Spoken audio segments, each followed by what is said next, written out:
Nice to be back. I'm sorry it's such a dull period for news. A few words for level. I'm sitting here, having a very happy time, waiting to be eaten alive. By Katy's tiger. Alan! We've been roaring in the green room. Just one more time. You and your lovely bit of bamboo. Is it too late to say I can't make it tonight? You won't...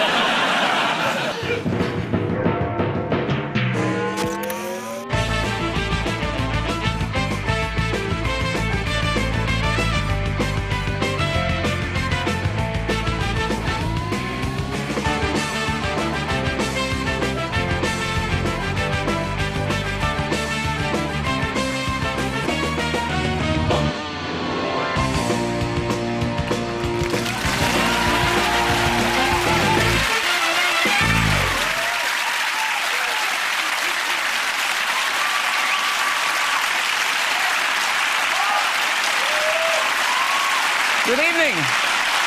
Welcome to Have I Got News For You? I'm Frank Skinner. In the news this week, after a school of extremely rare pygmy dolphins beached themselves near Brisbane, animal rights activists question whether there might be a kinder way of returning them to the ocean.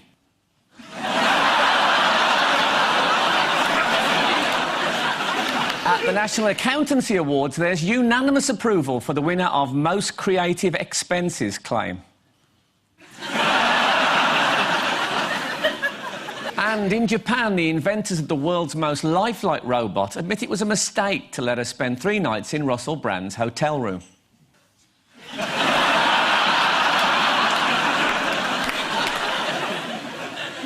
On Ian Hislop's team tonight is an actress, comedian and impressionist who is so worried about meeting people she spoofs that she recently hid in a toilet to get away from Lily Allen. I would have thought a toilet was the last place you should hide from Lily Allen. Please welcome Katy Brand.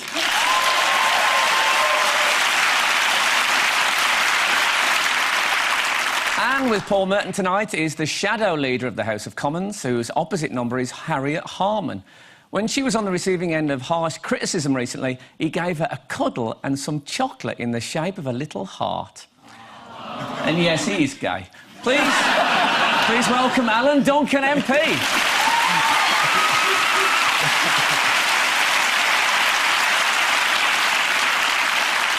And we start with the bigger stories of the week. Paul and Alan, have a look at this. Oh, it's the plug. Her plug. MP's expenses. This is the Home Secretary. It's her? Mm-hmm. Oh, that could be the... Oh, that's her mug. The husband who did the naughty viewing. Yeah. That's Squirrel Nutkin. So this is about MPs claiming expenses and MPs' husbands claiming expenses as well, as in Jackie Smith's husband got caught out looking at a couple of X-rated films, I believe they're called, aren't they, these days? Naughty ones, yes. Naughty ones. Home Office research. Because the Home Office is in charge of pornography, so I'm sure it was for a parliamentary purpose. The Home Office is in charge of pornography? Well, not... no, to be fair, they make the best films. Oh, OK. He's her assistant. He put through the expenses. He is, and he just happens... He's paid by her. He just happens to be her assistant, parliamentary advisor officially. Right, he hasn't really earned his money, though, has he? He can buy his own porn on 40 grand a year, surely. Make his own. Yeah. 40 grand, all you need is a camera. Well, that's not all you need. It's a start. If you haven't got that, you haven't got anything. I'm happy to use a sketch pad. Yeah. If it comes to it. Etch-a-sketch.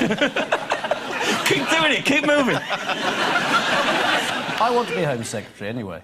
Well, then you shall be. Is that how this works now? I've got buxom big boys and buxom babes. Uh-huh. And I've got the plug. I am supremely qualified. I'm the man to be Home Secretary. It's panto, isn't it? I was thinking more of Britain's Got Talent. You see, everyone had written Alan off, but the moment he brought out his props, they thought, why have I been sneering at a Tory? You can make a future out of a gold-plated plug, I tell you. You can see how classy, you know, and how into interior design you are, because that was just like a crap stainless steel one. But then you've got a gold chain and a piece of, you know, high-quality black rubber. We Tories have got class, you know. What's going on? Are Are you a member of the Tory party, Nick? I thought you'd won a competition to be on the show. I was a member of the Tory party till about 2 minutes ago. That's nice. Boris announced he was going to be mayor of London, and it happened. I mean, all you've got to do is just say, I'm going to do this, and it happens. Just come on this show, look a bit of an idiot, and people will vote for you. No offence. The scandal was that everyone was claiming for their second homes. How many have you got, Alan? Oh, I've lost count. Are you a big Which ones do you homeowner? claim for? Pardon? Are you a big homeowner? You've got to say that again. Okay, sorry. So, do you claim for a second home, Alan? Indeed, I do. Really? Yeah. And how many homes have you got? Well, you've been doing your homework, haven't you? Well, I've been doing your second homework. I claim for the second one, but not the third one. The third one you rent out, is that right? Yes. Right, so you're claiming expenses on a second home when you have 3 and you've got an income coming in from it. Fabulous system, isn't it? Yeah. It's a You don't great feel that's a system. bit dodgy? No. Touch dishonest? Oh, certainly not that. Are you having fun? No, I'm just interested. I see my This job is like to a date, elicit isn't it? information.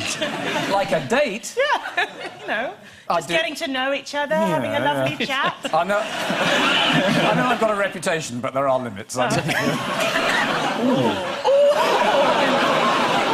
let's just test and see what those limits are, shall we? Well done, everyone. Alphabetical order. But this will be scrapped now, won't it? Oh, good bloody well, I hope so, yeah. Got to get rid of Yes, it. it's been awful. I don't know It's how been you went dreadful. through claiming. Yeah. Must have been murder all those years It's filling in the appalling. form. It's dreadful. What system would you have? Oh, stick a couple of extra noughts on the salary or something. Well, there's going to be inflation, isn't there? There's going to be inflation. Everything will have 10 noughts on by the time we like Zimbabwe. I just want to know that you're going to be less corrupt than the present lot. We hope so. We will. We will. You hope so. That's an aspiration. That's It a is target. an aspiration. It is a target. We're hoping to be less corrupt Yes. than the present government. I'm going Of course, circumstances do change. Sleaziness can go up as well as down. I like Tory MP says it's going to be like Zimbabwe when we get in. Oh, great. So, long hot summers. Gordon Brown unexpectedly announced radical changes to the MP's allowances on YouTube whilst smiling in a slightly scary way. I want a vote to take place to overhaul the current system as early as next week. Now, a detailed written statement setting out our proposals will be made by Harriet Harman.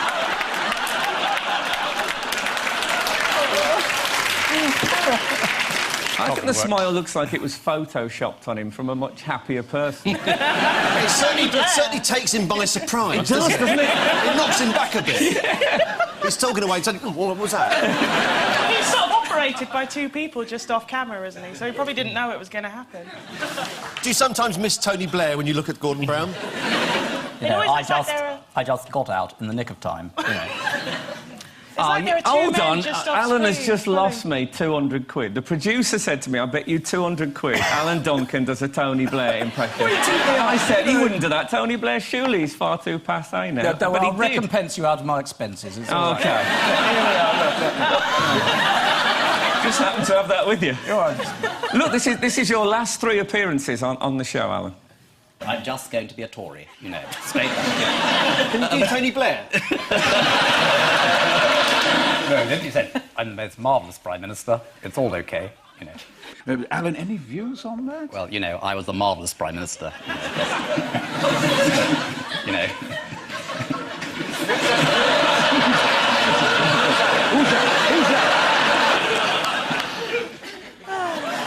I'm glad you've bought yourself a new tie. I now want my 300 quid for doing it. That's the deal. If it ain't broke, don't fix it. Yeah, That's what I yeah. say. So, under Gordon Brown's new proposals, what are MPs going to get every day? An allowance. About No, we 150 don't quid? know. We don't know yet, but it's about 150 quid. Gordon promised on the YouTube, he said this would be fairer and less generous. And obviously it's turned out to be unfair and more generous. But that's what you get with Gordon. It's a straightforward lie. Some MPs think it's too similar to the European Parliament system, where Euro MPs can claim £180 a day for just turning up. Do you know what Euro MPs actually call that allowance? Cybo. CISO. Ah. Do you know what it stands for, Alan? Clock in and sod off. Your spelling's not great, is it? It's actually sign in and sod off. The clue was in the letters. C. Cybo. Okay. S. Okay. Would you be responsible for education with your secretary? So, look, let's play a little game. Yeah, all right. Right, now, Ian, you've heard of the programme Who Do You Think You Are? Now, my version is called Where Do You Think You Live? OK? So, who is this man and where does he think he lives? Tony McNumpty. I'll give you that, allowing for your already established dyslexia. It was... it's Tony McNulty. Yes. He thinks he lives with his parents. He's a very old example of the child that won't leave home. No, he registered as that he lives with his parents. That's his main home. And he has another home. 12 miles away. Sorry?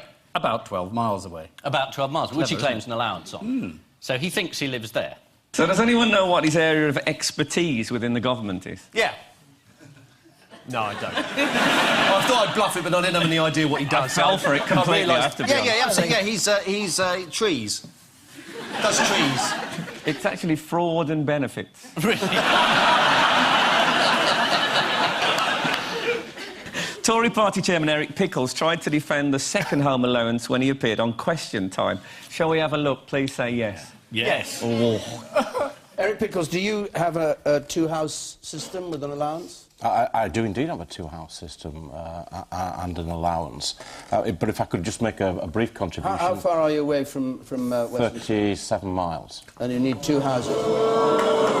And let me... if I could just make this brief contribution to Hang on MP Week, if I could just... No, take your time, take your time. OK. I'll explain why.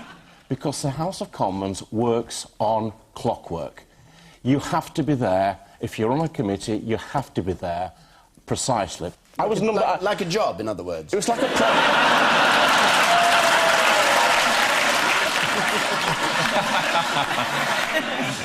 According to the Daily Mail, Pickles rang his wife after the programme to see what she thought of his performance. She told him, "You looked a bit slimmer after your diet. On the other hand, you were crap."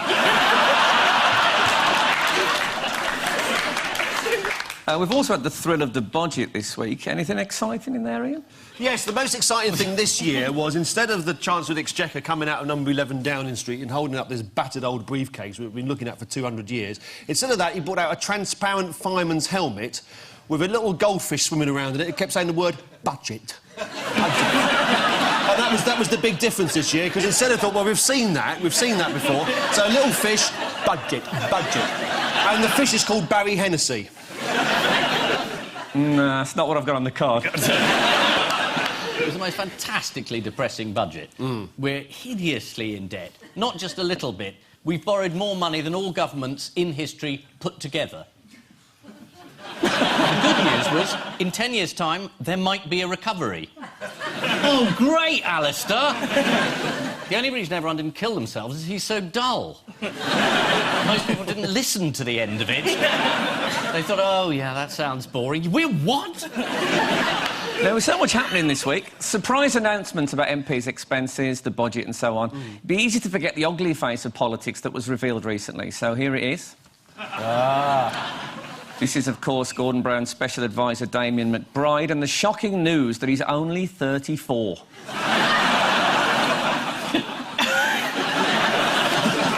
Alan, have you ever been smeared?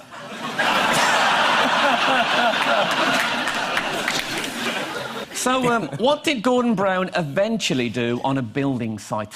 He eventually said sorry for this man's behaviour. When I first saw this, I was disgusted. Well, then why did you send it, Gordon? Sorry, I've just suggested he knew, which, of course, he didn't. Much.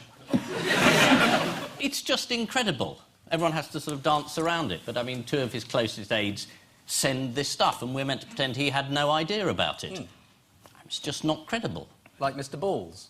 We're told he had nothing to do with it. Is that a very strange edition of Mr. Men I've never seen? Gordon's line was that he had no idea what the man sitting at the desk next to him, who he'd appointed as his special advisor, was doing, which you wouldn't. Why would you? Well, we have got Gordon apologising. Before I show this, it's a very good example of, you know, sometimes in life you find yourself in the wrong place at the wrong time. Just watch out for that as well. Here's Gordon. Well, I'm sorry about what happened. I've said all along that when I saw this first, I was horrified, I was shocked, and I was very angry indeed. I think the most important thing... Yeah, don't get me involved in this. Gordon went on to say what is possibly my favourite Gordon Brown quote ever. Listen to this. I take full responsibility for what happens. That's why the person who was responsible went immediately.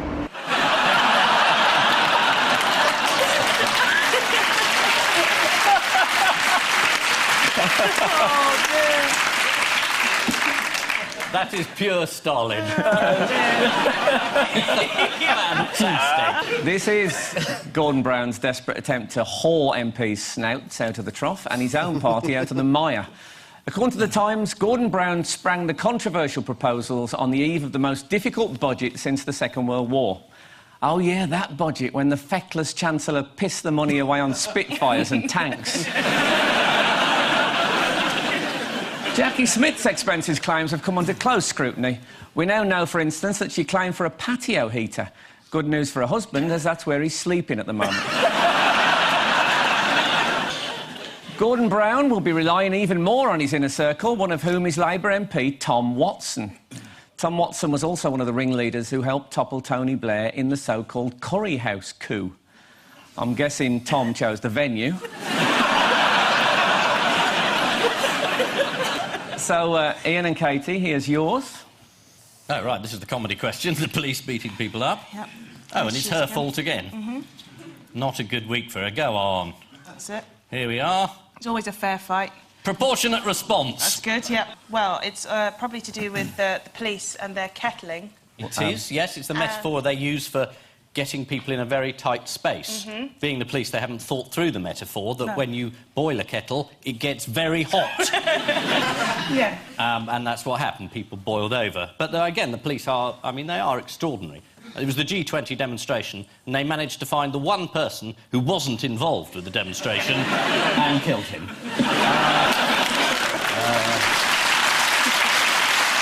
The first coroner's report conveniently said, oh, he had a heart attack and fell over. And then they produced the video footage, and it suggested that, A, he didn't, and then they did another coroner's report, and it was internal injuries. But we're having a third, so, you know, police, fingers crossed, third time lucky, might come up with some other verdict. Well, it's just lucky someone was actually allowed to film the police to get that footage of them beating him, because you're not actually allowed to take a picture of the police or film the police or even look at the police anymore because of the anti-terrorist laws, isn't that right? That's going to knock the stuffing out of the bill, isn't it? Yeah. We're just going to have neighbours looking out of windows going, where are they? Haven't turned up.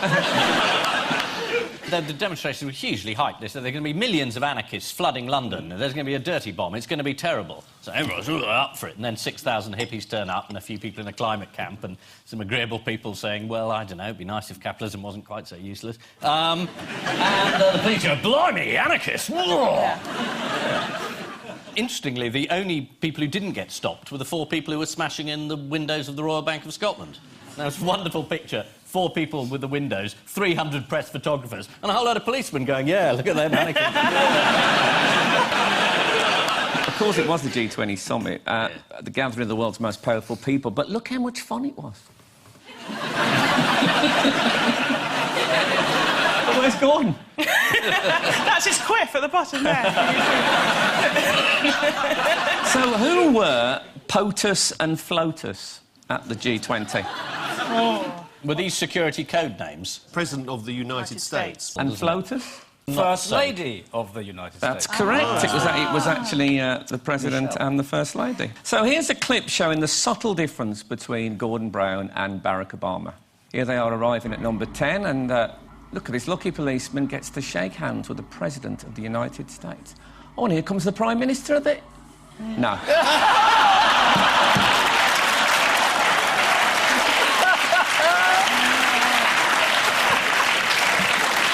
At least he resisted doing that, to be fair.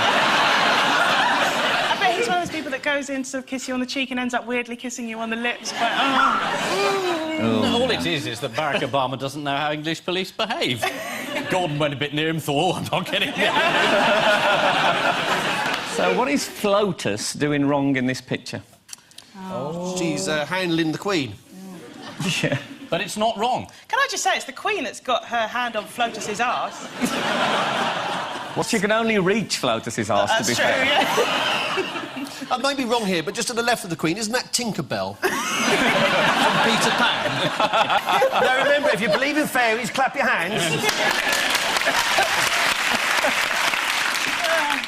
So what was all the fuss about Michelle's arms? Oh, she always bears them, doesn't she? She always has bare arms. And why do you imagine she's so proud of her arms? Well, it's the Constitution that's the right to bear arms. Oh. I think that's pretty good, actually. That's good. It's all etiquette, though, isn't it? Supposedly, you're not allowed to touch the Queen, and supposedly you have to wear long sleeve. But, you know, if the Obamas do it, it's fine. Yeah. Why would you touch the Queen? I've lit the back of her head when I put a stamp on an envelope. Does that count? Does that count? Sometimes I do the front bit as well when no one's looking.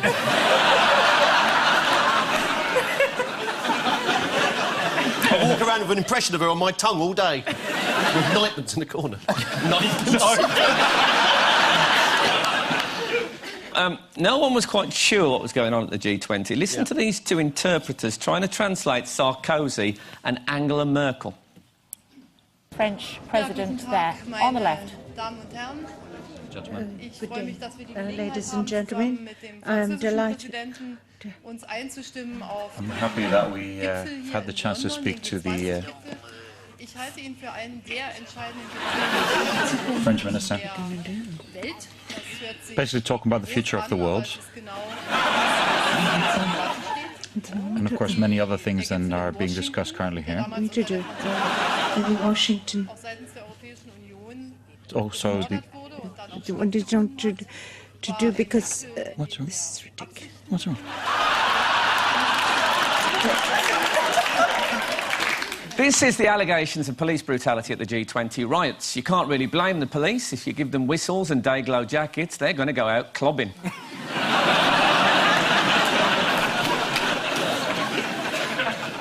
The incriminating footage of police brutality was taken in the City of London by a hedge fund manager from his ledge on the 13th floor.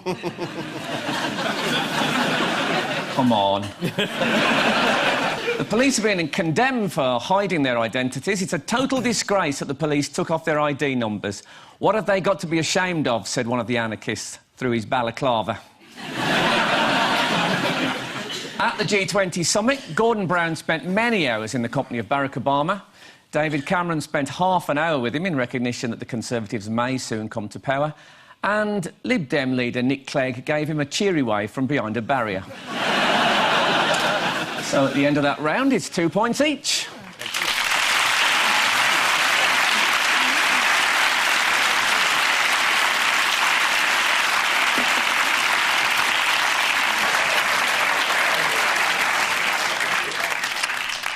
And so to round two. It's a round that we are calling the one-armed bandit of news round. Fingers on Buzzer's team, and here's your first picture clue. Oh. Fingers on Buzzers? I buzzed. It buzzed. I did it. Yes, there's a light on. Yeah. We can put the sound in after. Oh, OK. When will they dub the jokes on? Will that be later? So who was that? It's unlikely singing sensation Susan Boyle. Oh, well, here she is. Yeah, OK. And how old are you, Susan? I am 47. And that's just one side of me. I dreamed a dream in time gone by.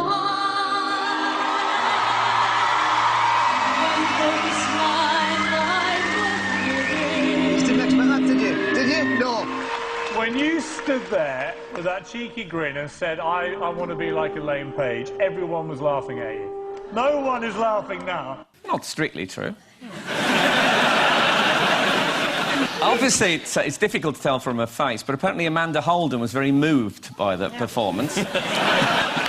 When she walked out on stage, all of the judges treated her as if there was no way she could have any talent, and they all laughed at her. They all laughed at her because they thought she was dumpy. Because of the way she looked, and she wasn't very glamorous, and then she started singing, and they all kind of did that sort of prime-time jaw-dropping thing that they like to do. It is show business. It's a show business, and, you know, we make the reaction very big. Oh, she can sing, you know, and so it's to tell us more of the story, sells the programme. That's all it is.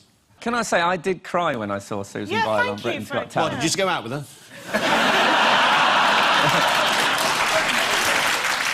Maybe. As you say, much of the debate is centred on Susan's looks. The paper's dubbing her the hairy angel. Yes, with, and I quote, eyebrows you could knit into a jumper.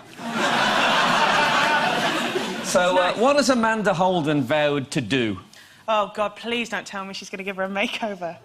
No, she's going to knit her eyebrows into a jumper. She's actually anti-makeover. Oh, is she? Okay. She said she needs to stay exactly as she is because that's the reason we love her. The minute we turn her into a glamour puss is when it's spoilt. Wouldn't it be nice to let her have a makeover and make the best of herself? Well, I think Amanda Holden should just stop patronising other women and let them do whatever they want to do. Yeah. How did Susan describe her own appearance on the show? I was rather excited when I was sitting at home and I suddenly saw myself come on the live television show and I thought, how am I doing that? I'm living miles away from London. No, she actually said, I look like a garage. The Daily Mirror featured a Susan lookalike this week. Did anyone see that? It's this Yorkshire pudding. Well, hold on. Before you condemn it, let's have a look at the comparison.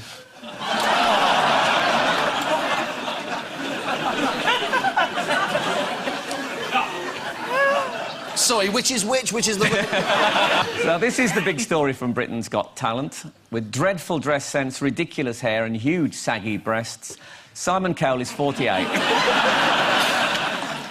After Susan Boyle announced that she'd never been kissed, The Sun put out their finest investigative journalist on the case, who asked, have you snogged Susan? 0207 782 4101. Don't bother, I found up, it was the Samaritans.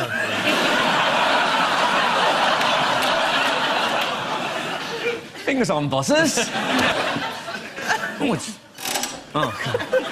That was actually my shoulder, not the thing. I'll have a pint of best as you're there.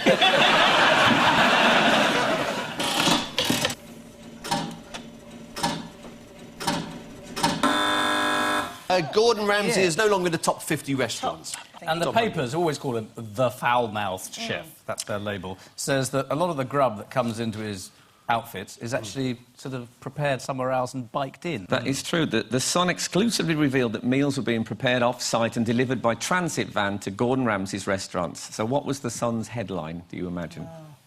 Oh. It's got to be Cock-O-Van V-A-N. You're absolutely correct. You're wasted in politics. Yeah. He came on this programme and did Frank's job. And he was so confident, he said, if I make any mistakes on the autocue, I will buy the entire audience a meal in my restaurant. And within the first 2 minutes, he made about 20 mistakes and said, oh, I didn't mean it. They didn't like him for the rest of the show. In fact, they sent him back at one point.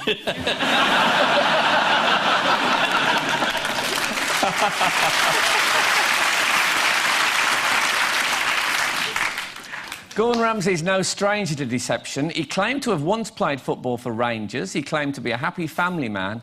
And on one TV show, he apparently speared a fish from the deck of a boat, shouting, I feel like Action Man. He's got to make his eyes revolve, wouldn't it? He has no genitals, Action Man. So. Is this Gordon Ramsay has no genitals? No. Oh, my God, we should leave the man alone. The sweetbreads are off. It explains a lot. This is the news that not all the food cooked in Gordon Ramsay's restaurants is cooked in Gordon Ramsay's restaurants. Some of the food is prepared in a central warehouse and delivered to his London restaurants by transit van. Although in his defence, Gordon did point out that the van had 4 Michelin tyres.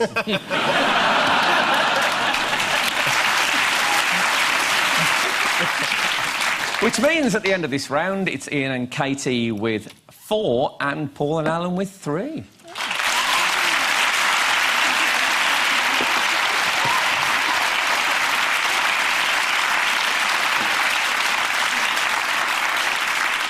Time now for the Missing Words round, which this week features as its guest publication, All You Need Is Cheese.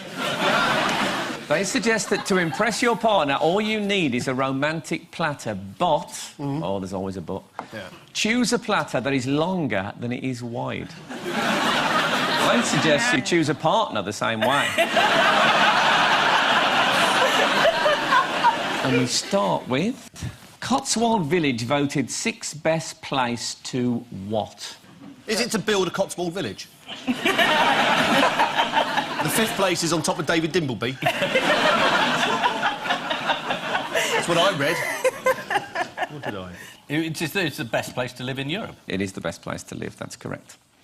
I've got the full list of idyllic places to live here. It's, let's see where West Bromwich came. Yeah. It might be alphabetical.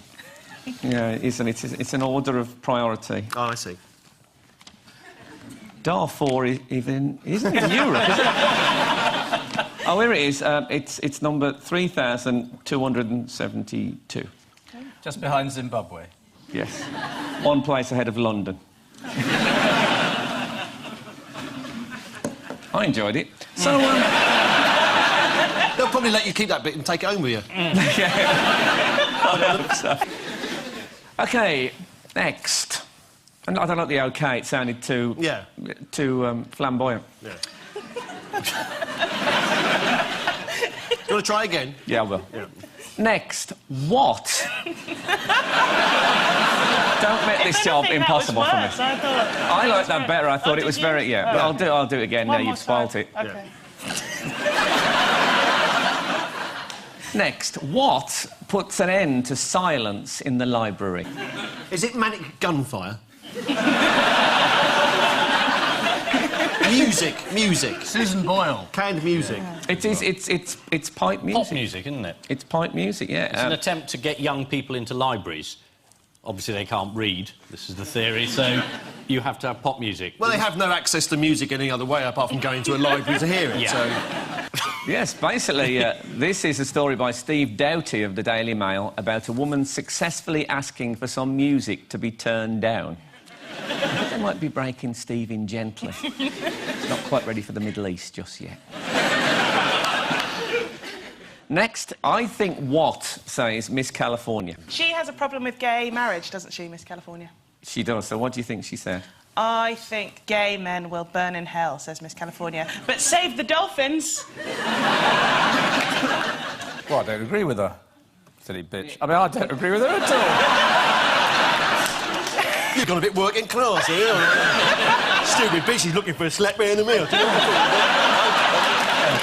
I'm Tory Home Secretary, you know what I mean? Can I point out that I don't agree with it either? These are headlines, not maxims for life. I don't agree that all you need is a nice cheese tray either.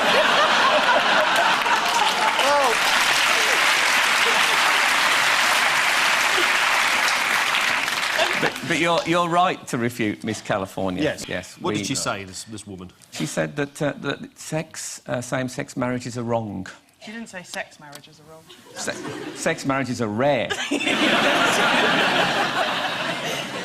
If you read that Miss California's been murdered, you'll know it was me, won't you?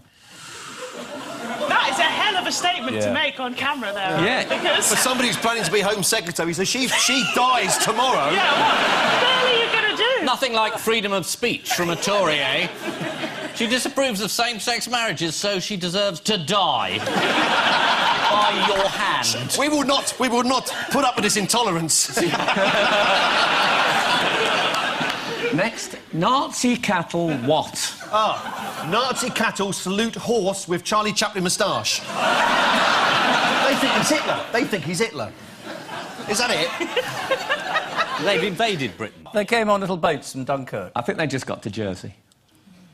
That was a very... It was a cow joke, and the Nazis did get to... Yeah. You know, I mean, it's all right you people sitting there, you haven't paid. People at home have paid, obviously, licence payers. I was suggesting for a second. It's a breed that the Nazis tried to reintroduce, but now they're back in Britain. You're absolutely correct. Oh, good. Brought to Britain is what the thing says. What makes them Nazis, then? They wear uniforms. What makes anyone? I mean, I'm presuming there's more to this than just that they're from Germany. It's the brown shirts. Oh, OK. And the chronic anti-Semitism. Yeah. Is that what makes them Nazis? That is, they refuse to be salt beef.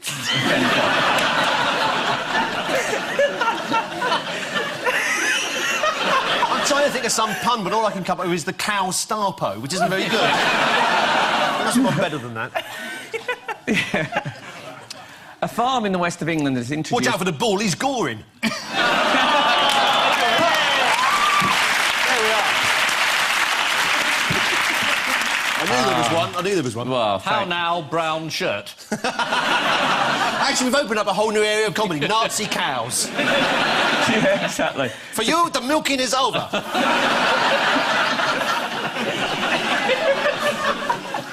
A farm in the west of England has introduced a herd of giant cattle much loved by Hitler.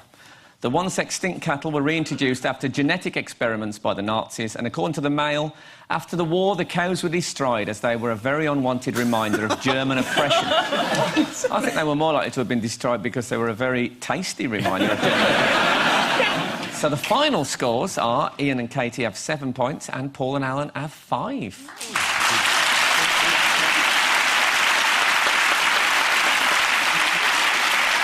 But before we go, there's just time for the caption competition. But in case of emergency, smash face.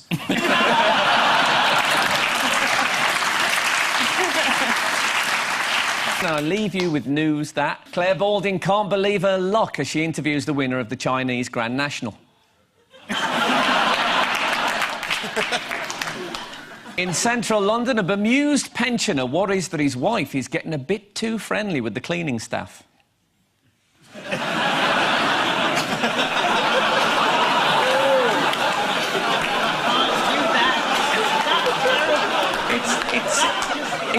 It's a joke about the Duke of Edinburgh being racist. Oh, no. It's not racist, it's holding up a mirror to racism. Yeah. And in his latest YouTube broadcast, Gordon Brown uses subtitles to summarise the budget.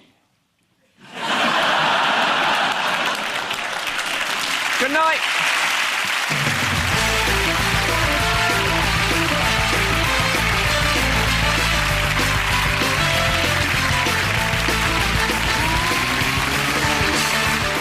Alan Wicker journeys into Hong Kong and meets a couple who swapped the high life for island life. But 50 years on, was it all it was cracked up to be?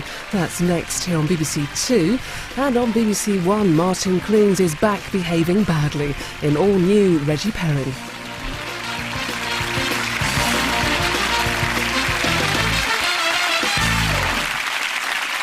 Bring one in from a local fish and chip shop and put it on the hook. What? What? I've never seen this man before in my life, can I just say? Didn't you shoot John Lennon?